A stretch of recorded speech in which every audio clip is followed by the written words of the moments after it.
Tara, magluto tayo ng paborito kong luto ng mama ko, chicken a la king.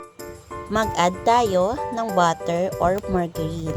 And then after nun, ilagay natin ang garlic. Isahin natin ito hanggang sa mag-golden brown. And then, maglagay din tayo ng sibuyas. Isahin natin ang sibuyas hanggang sa mag-translucent ito. And after nun, ilagay na natin yung kalahating kilo ng manok. Habang ginigisa natin ang manok sa butter, lagyan natin ng salt and pepper.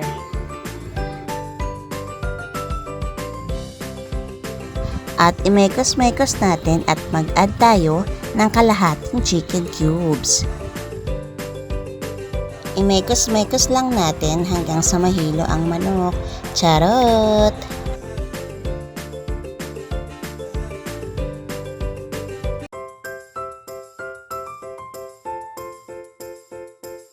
Maglagay tayo ng sliced mushroom.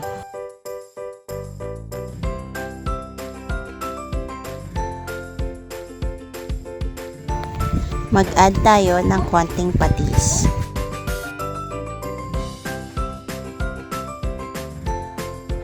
Ilagay natin ang sampak ng Nestle cream. Ito ang magpapasarap sa ating chicken a la king.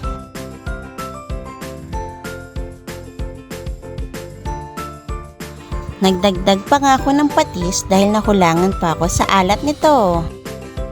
Pakuluin na lang natin ng ilang minuto hanggang sa maluto ang Nestle cream. Once na okay na, ready to serve na. Yum, yum, yum!